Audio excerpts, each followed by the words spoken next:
my goal this year is a quarter million, like 250,000, and then my goal next year is gonna be 500, and then the goal after that is gonna be a million.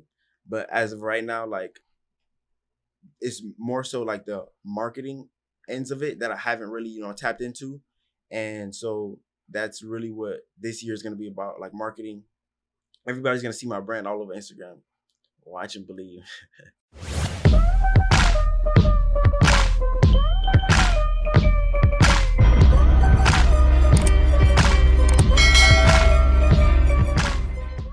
Yo, welcome back. Another episode of Attractive Mindset. And today's guest we got is a super hard working individual, young, coming in the game, messing it up in all type of good ways. You already know what I'm saying. Like his work ethic unmatched. Every time I look on Instagram, got a different post, got shipments going out, processing, everything. Super dedicated to the craft, Mr. Rakim Shabazz.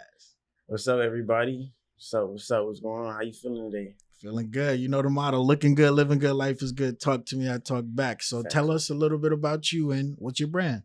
Well, so I'm Rakim. I grew up in Miami, Florida. I'm 21, 22 years old or whatever. So how my brand got started. I was looking for a job. I was like 19, but I never wanted to work for nobody. I feel like that wasn't me. I don't like to be told what to do. And my mom was helping me like apply for jobs, but it just didn't feel right. And so, and at the time, it's so crazy because I told this story like once. I don't really like telling the story because, but like I feel like everybody at one point they wanted to be a rapper. So I wanted to be a rapper. I just wanted to rap or whatever. So my stage name was Young Baz. My last name is Shabazz. So it was Young Baz. And I was like, that's short for YB or whatever. So I was like, if I rap and I pursue this, then I could create a brand that has something to do with YB. Got it. Yeah. So I created that, and then I ended up thinking of like a whole bunch of different names, and then it was either Young Billion or Young Billionaire. And most people liked Young Billionaire better. I did too. And so I just started creating designs and shirts and stuff like that. And then I put it on Instagram, and everybody was like, "Oh, we need that." So it went just like that. Okay. Yeah. So you skipped the rap career and you just went straight into the e-commerce. Facts. But it was never like I didn't know what I was getting myself into. It's not like I planned it before. It's something that just dropped on my lap. I never knew that's what I wanted to do. I never knew how to do it. I just figured it out along the way, and I'm still figuring it out. And yeah. Okay. Yeah. So entrepreneurship, you say you never wanted to work from anybody, and so at a young age, that's a good realization to have. And so what led you to that realization? I just don't like to be told what to do, like to be here at a certain time and then you getting basically like consequences for not being at a place at a certain time, or you getting told, or you getting written up. Like I just feel like that's not like something that I like to do. Even I'm in school right now to be a lawyer, corporate lawyer, but I still want to own my own firm and do all the type of stuff along with continue to run my business. But I just don't like to be told what to do. Like even people, like the smallest things were just like, I don't like it. So I was like, entrepreneurship is definitely the route that I would take. And yeah, that's how I ended up here now. Got it. So you in school to be a corporate lawyer. Those are two different fields that you got going on. So Thanks. And so you said you still want to take that route on your own firm, but still continue to brand. Right. How's that going to work out? I mean, I could be a man of many talents. I could be creating history in the future or whatever. But I just don't want to stop because law is something I always wanted to do, even through high school. So I don't want to stop that and focus on the brand and then regret it in the future. So right now, right when I have like the momentum, I rather just continue to go through. I'm in school, I'm battling. I'm doing both right now. So, it's tough, but it's going to be worth it in the long run. Okay. Yeah. So your brand's name is Young Billionaire. So once you figured out the name and everything and started getting into it, like what made you solidify yourself on like the items that you push out for your brand now? Well, the items that I push out for my brands, I try to stay away from designs because I just want people to know the name first. Okay. When people see YB, I want them to automatically think, oh, that's Young Billionaire. Just like you see two G's, that's Gucci. You see LV, it's Louis Vuitton. And then I wanted to get into, designs and graphics and all that. But as of right now, I'm still growing. So I still want to continue to push the YB and the Young Billionaire out there just so people know my brand first. And, I got a lot of growing to do, a lot of, moves to make and stuff like that. So, I'm just super, uh, I'm motivated, super motivated into like what my brand can become. I know it has a lot of potential. Got it. So to get into the industry, have you had like a mentor? You've been through courses, or you just kind of figuring it out as it goes? I'm just figuring it out as I go. I would say my biggest mentor right now is Alex. Okay. Yeah, Alex. Shout out to Alex, y'all. Alex is like my biggest mentor. Like he tells me like, he puts me on good gyms and stuff like that. And we did business together, and we can plan to continue to do business together as far as like clothing, and like he sells the bags and stuff like that. But yeah, but I just been figuring it out as I go. So got it. So how long have you had the company so far? This year March is gonna make it 4 years. Ooh, 4 years. And so walk us through the past 4 years from beginning to now. So I mean, the first year was great. The first year was great. Is really the second year, because the first year you're gonna have support of family, friends, no matter what you drop. And then the second year is you really got to get out there and put yourself out there, because that support is only going to take you so far. Like you need to start getting support of strangers and putting yourself on the map. So the second year, it was tough, but it established me and it kind of molded me for the third and fourth year or whatever. And right now, I feel like I'm at a place where sales is good. I could sustain like myself or whatever, but I want to take it to that next level 100%. And I feel like for me, it's more so my environment. I got comfortable with like the fast money type stuff, because I could easily like you could want a shirt today and there's 5 other people and easily make $100,000 a year is $267 a day. So that's easy. You know what I'm saying? So and that ends up coming 8 to 10,000 a month. So you get used to that fast money or whatever. And I feel like I want to take it to another level. Like I got complacent. I got, comfortable, because I'm young. there's not many people doing that. You know what I'm saying? So, I just got complacent, and now like, I'm ready to take it to that next level. Okay. So what does the next level look like for you? The next level is to really, I just had a meeting with, Alex or whatever. And the next level was just to market better, so I could, my goal this year is $250,000, like 250,000. And then my goal next year is going to be 500. And then the goal after that is going to be $1 million. But as of right now, like, it's more so like the marketing ends of it that I haven't really, tapped into. And so that's really what this year is going to be about, like marketing. Everybody's going to see my brand all over Instagram. Watch and believe. And so how have you built your audience in the, second, third, and fourth year compared to the first year? You said, that one was more dedicated towards like family, friends, and all of that. Like, do you have like events you go to, or just straight posts? I did a couple events. I don't really like events like that. I feel like it's not my thing or whatever. But it's usually like word of mouth, or like people telling me, oh, they'll see something that you wearing and they'll be like, oh, where'd you get that? So that's why my build is slower than the average, So, but I mean, I'll get there with the right steps and the right, mentor and stuff like that. But it's really by word of mouth. People see it on Instagram. I do Instagram ads sometimes or whatever, so like that too. But and also what gave me a big break was Coach Stormy. I gave her actually a couple fits, and then she had everybody like on her team at the time like buy it, and she wore it, and then she shouted it out, and then facts, big plug, facts. She wore it, she shouted it out, and it gave me like a big break. So then I started getting like orders from different states and stuff like that. Got it. Yeah. So that network power is definitely kicking in. Yeah, facts. So tell us a little bit, tell them a little bit, because we want to dedicate this especially towards, beginners that are coming into entrepreneurship, but people who already may be in it, tell them how important that network kind of connection is, because that's a big plug right there. Facts. It's super important, because a lot of people that is big today, they had a big break from some type of celebrity. So, or some type of person with power or like influence.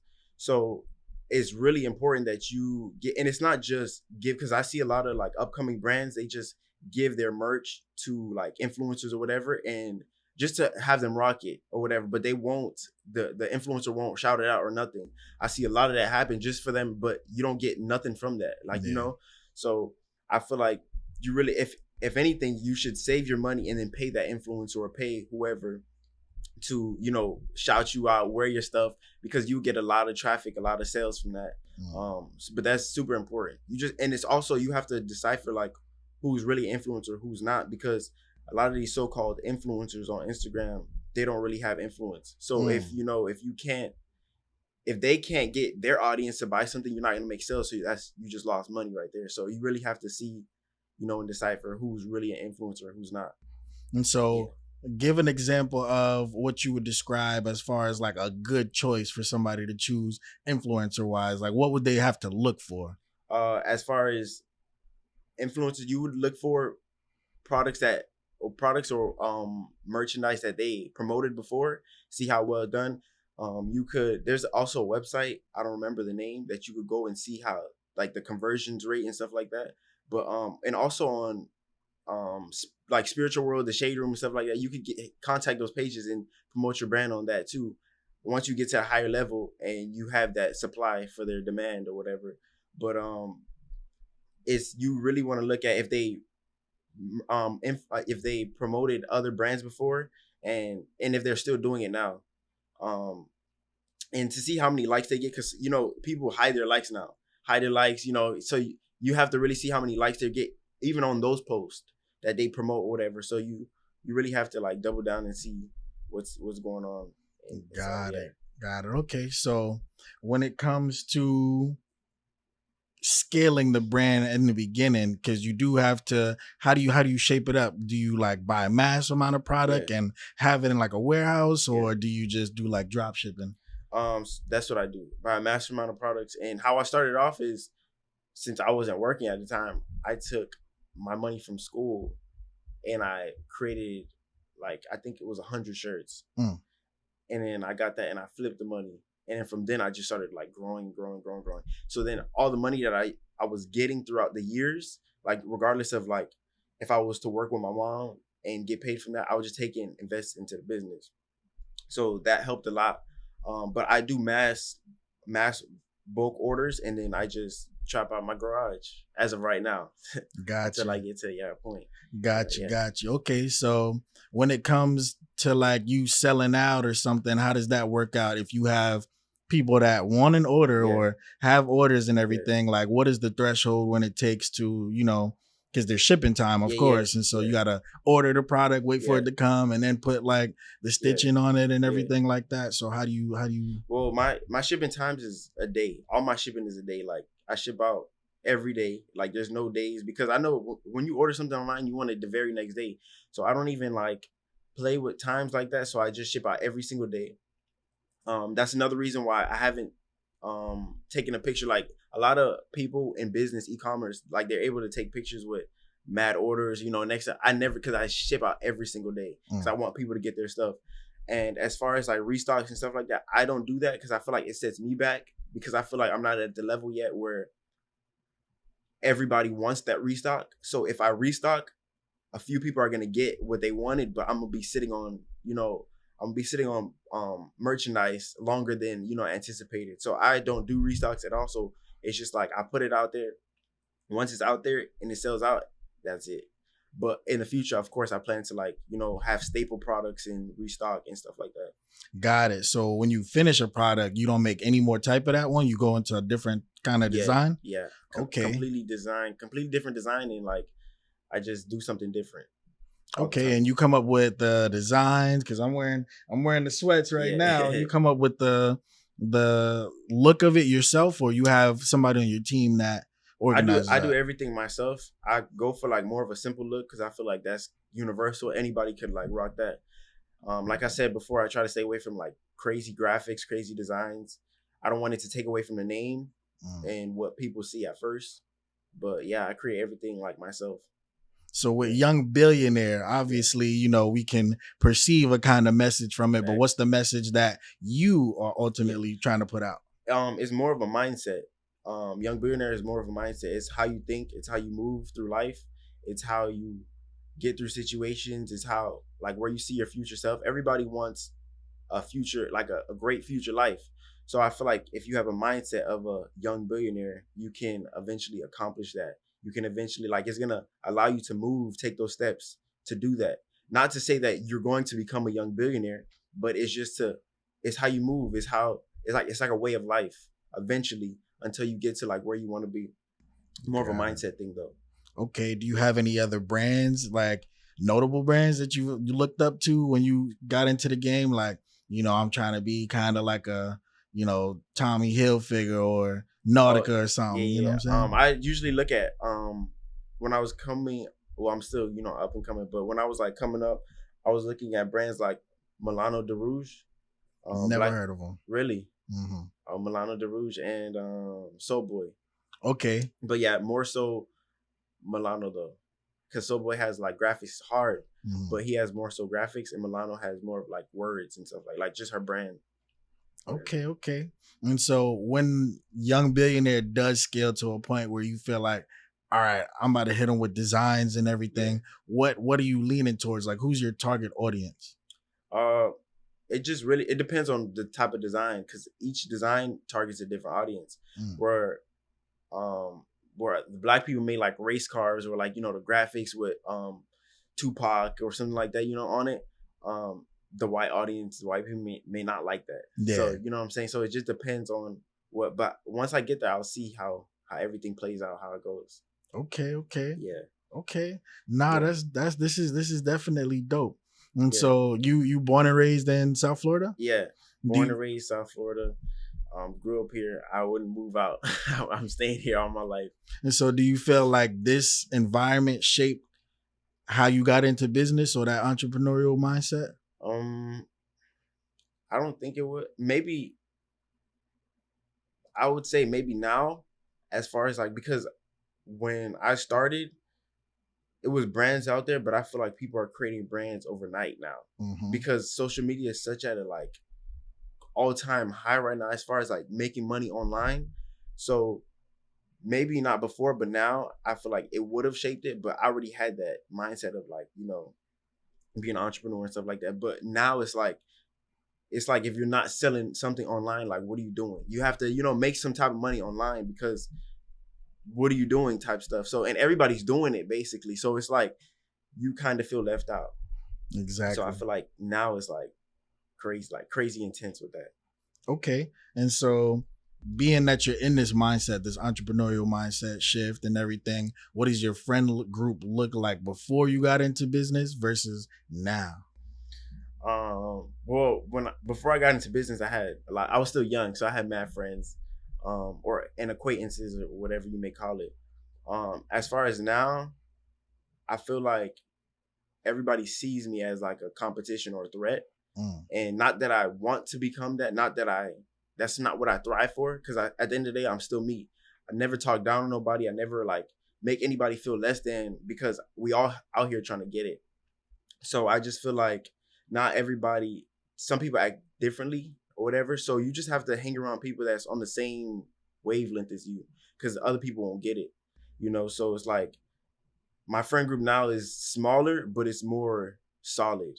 Before it was bigger. Of course, that happens through life, whatever. It was bigger, but nobody was really doing anything. Like we're still still young. We're still young now, but we were younger then, not really, doing anything just in college or whatever. But now it's at a different level because you start providing for yourself differently, and people.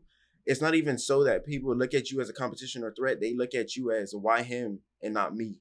Like I could see somebody with a brand making $1 million a year, and I'm looking at them like, you know what I'm saying? Like it's like why him and not me? So I feel like that's people's mindset. So it's just, but you got to put in the work, you got to grind, you got to hustle, you got to put yourself out there. Nothing comes easy at all. So So in your day-to-day business, what does a typical weekly schedule look like for you?